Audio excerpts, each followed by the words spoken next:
Hello friends, welcome back to my channel. Gruhalakshmi ಅಪ್ಡೇಟ್ಗೆ ಎಲ್ಲರಿಗೂ ಕೂಡ ಸ್ವಾಗತ. ನೀವಿನ್ನು ಹೊಸದಾಗಿ ನಮ್ಮ ಚಾನಲ್ನ ನೋಡ್ತಾ ಇದ್ರೆ ಈ ಕೂಡಲೇ ಸಬ್ಸ್ಕ್ರೈಬ್ ಮಾಡಿ, ಹಾಗೆ ಒಂದು ಲೈಕ್ ಕೊಡಿ, ವಿಡಿಯೋಗೆ ಸಪೋರ್ಟ್ ಮಾಡಿ ಅಂತ ಹೇಳ್ತಾ ವಿಡಿಯೋನ ಸ್ಟಾರ್ಟ್ ಮಾಡೋಣ. 19ನೇ ಕಂತು ಯಾಕೆ ಇನ್ನೂ ಬಂದಿಲ್ಲ ಮತ್ತು ಇದು ಯಾವಾಗ ಬರುತ್ತೆ ಅಂತ ತುಂಬ ಜನರಿಗೆ ಡೌಟ್ ಇರುತ್ತೆ.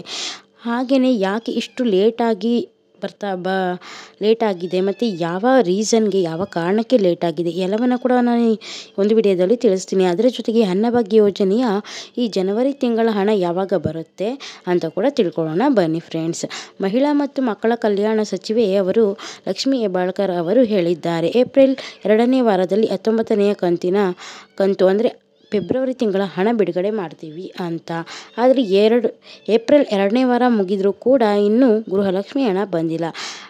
ಅಂದರೆ 18ನೇ ಕಂತಿನ ಹಣ ಬಿಡುಗಡೆ ಮಾಡುವ ಸಂದರ್ಭದಲ್ಲಿ ಒಂದಷ್ಟು 90% ಜನರಿಗೆ ಬಂದಿದೆ, ಒಂದಷ್ಟು ಜಿಲ್ಲೆಗಳಿಗೆ ಮಾತ್ರ ಬಂದಿದೆ, ಇನ್ನು ಕೆಲವೊಂದಷ್ಟು ಜಿಲ್ಲೆಗಳಿಗೆ ಬಂದಿಲ್ಲ. ಇನ್ನೂ ಸ್ವಲ್ಪ ಜನಕ್ಕೆ ಅದು ಬಂದಿಲ್ಲ, ಯಾಕೆಂದರೆ ಕೆಲವೊಂದು ತಾಂತ್ರಿಕ ದೋಷದಿಂದ ಇನ್ನೂ ಸರಿಯಾಗಿ 18ನೇ ಕಂತು ಸ್ವಲ್ಪ ಜನಕ್ಕೆ ಇನ್ನೂ ಕೂಡ ಜಮಾ ಆಗಿಲ್ಲ. ಆದ್ದರಿಂದ 19ನೇ ಕಂತಿನ ಹಣ ಕೂಡ ಇನ್ನೂ ಬಂದಿಲ್ಲ. ಈ 19ನೇ ಕಂತನ್ನು ಅವರು ಜಾರಿಗೆ ಮಾಡಿಲ್ಲ.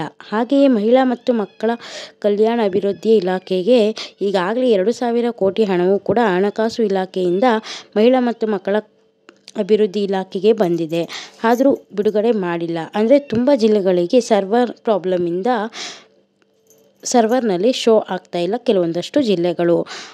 ಆದ್ದರಿಂದ ಇನ್ನೂ ಸ್ವಲ್ಪ ಜನಕ್ಕೆ 18ನೇ ಕಂತು ಬರೋದು ಬಾಕಿ ಇದೆ. ಹಾಗಾಗಿ ಈ 18ನೇ ಕಂತಿನ ಹಣವನ್ನು ಪೂರ್ತಿ ಎಲ್ಲರಿಗೂ ಕೂಡ ಜಮಾ ಮಾಡಿ, ಎಲ್ಲ ಜಿಲ್ಲೆಗಳ ಫಲಾನುಭವಿಗಳಿಗೂ ಜಮಾ ಮಾಡಿದ ನಂತರವೇ 19ನೇ ಕಂತಿನ ಹಣವನ್ನು ಬಿಡುಗಡೆ ಮಾಡಬಹುದಾಗಿದೆ. ಯಾರೆಲ್ಲ 19ನೇ ಕಂತಿಗೆ ವೇಟ್ ಮಾಡ್ತಾ ಇದ್ದೀರೋ ಅವರೆಲ್ಲರೂ ಈ ತಿಂಗಳ ಕೊನೆಯಲ್ಲಿ ಸರ್ಕಾರ 19ನೇ ಕಂತಿನ ಹಣವನ್ನು ಕೂಡ ಬಿಡುಗಡೆ ಮಾಡಬಹುದಾಗಿದೆ. ಹಾಗೂ ಜನವರಿ ತಿಂಗಳ ಅನ್ನಭಾಗ್ಯ ಯೋಜನೆಯ ಹಣ ಕೂಡ ಏಪ್ರಿಲ್ 3ನೇ ವಾರದಲ್ಲಿ, ಏಪ್ರಿಲ್ ತಿಂಗಳ ಕೊನೆಯಲ್ಲಿ ಅದು ಕೂಡ ನಿಮ್ಮ ಖಾತೆಗೆ ಬಂದು ಜಮಾ ಆಗಬಹುದು. ಹಾಗೆಯೇ 18ನೇ ಕಂತಿನ ಹಣ ಬಾಕಿ ಇರುವ ಎಲ್ಲ ಜಿಲ್ಲೆಗಳಿಗೂ ಕೂಡ ಬಿಡುಗಡೆ ಮಾಡ್ತಾರೆ. ಯಾರು ಕೂಡ ಏನು ಯೋಚನೆ ಮಾಡೋ ಅವಶ್ಯಕತೆ ಇಲ್ಲ ಅಂತ ಹೇಳ್ತಾ ನಾನು ಕೂಡ ಈ ವಿಡಿಯೋನ ಎಂಡ್ ಮಾಡ್ತಾ ಇದ್ದೀನಿ ಫ್ರೆಂಡ್ಸ್.